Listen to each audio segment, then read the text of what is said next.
Before I ever knew what I was doing, I got offered pretty big Hollywood roles. Like out of the gates, 2-3 minutes talking major movies and paychecks and voiceover deals. I made $1 million on a voiceover I did for a national insurance company through a union in a year for like $900-something. And you know what I did? I put it right in the general fund and built InfoWorks. Not that money's bad, but I don't care about that. If I got a car that runs great, got medicine, got a house, that's why they want to keep you poor. They want to keep you down at a level where you never get to the realization is that it doesn't matter at a certain level. Like, most of the time I fly coach on a plane because what's the point of paying 3 times more? But I've been offered all these big Hollywood roles, and man, they got bigger. Ones I wouldn't sell out. Because I turned down $10 million a year in 2002. $10 million a year, no employees to me. Now, all these years later, we bring in way more than that, but it pays for all the crew and all the satellites and the rest of it. But it's like Hollywood thinks it's God. It thinks you've got to go with it. And even the conservative end of Hollywood says, I'm a $1 billion producer, and these are nice people, but we want you to go make this movie and make this show. And it's like, I can't do that because every time I agree to it, it then has to go through this process of being watered down. What is important? And I only make this point because I just got, this phone call. In a big hot movie that's being produced, they wanted me in a major role, and I wouldn't do it. Then it was a smaller role, then it was a cameo. It's nothing against the production.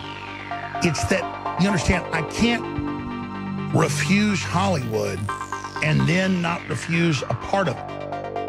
What is powerful, what is real, is directly talking to you, unscripted, live. This isn't an act. And that's the whole thing. Like, I remember growing up, my mom watching the Oscars thinking, boy, that's really cool. Those are really the cool people. And by college, they were like, Mom, I go home, Mom, you're watching the Oscars, they're a bunch of losers. And so it's just so liberating to not care about that. And then people can't believe, they just can't believe, like, you don't want the History Channel show.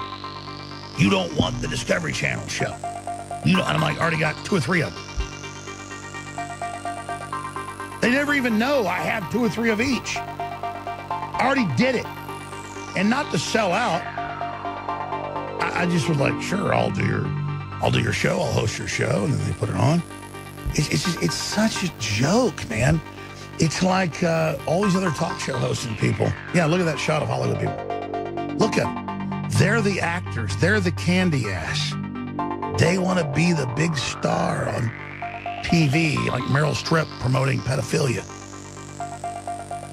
And like somebody like me has got to be, no, I don't want to be in that.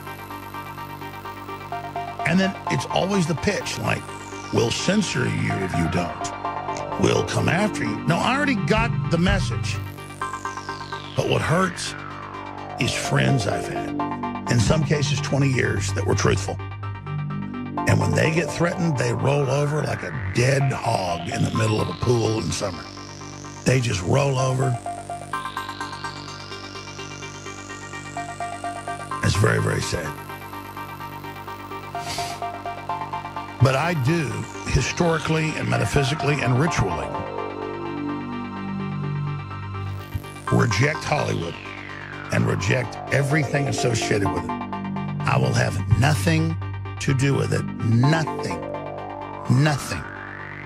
Zero. Zero. Absolute, total zero.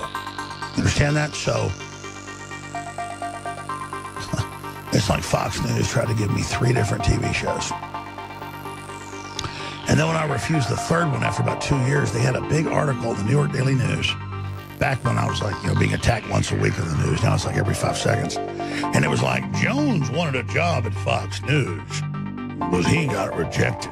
And again, it's not about me bragging, oh, I got offered a job at Fox News. It was like I got offered a job drinking out of porta potties. And look, I'm glad Hannity's there. I'm glad Carlson's there. They're great people. I'm glad Lou Dobbs is there. I'm glad Laura Ingram's there. I'm not saying Fox is bad, but the producers and the managers and the jerks, the types that fired Matt Drudge when he had the top-rated show there, they're the losers. And Matt Drudge doesn't need them. I don't need them. That's what I'm trying to say, is that I'm innately me. And I'll never forgive Fox News trying to give me 3 shows. And I was like, you're kidding. I get on a plane Friday night, and I fly there and tape Saturday and air Sunday, where I moved to New York so I can, and I don't see oh, this is a big chance for you. And then they'd rape me. They would rape me and say that I wanted them. You know, it's like the ugly girl in high school that tries to get her brother to fight you. He's like, screw you, I mean my sister. And you kind of slam his head in the wall, and he goes, and the sister runs over and says, Bobby, he didn't really do it, I'm sorry. It's like, it's not like, it's like Fox News so I can sell catheter lines. I want to change history. I want to bust up the establishment. I want to change the world. I don't want to be in Hollywood movies. I don't want an HBO show. I don't want what you have. And I've told you hundreds and hundreds and hundreds and hundreds and hundreds of times, I want to break your neck.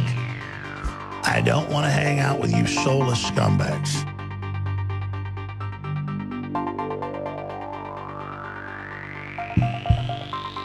Yeah, that's what they really went after when Media Matters figured it out. Because there's all these fake ratings out there. But listen, I'm going to stop right there and come back and take a few final calls. And I have it plugged in an hour and 40 minutes. I'm going to tell you this right now.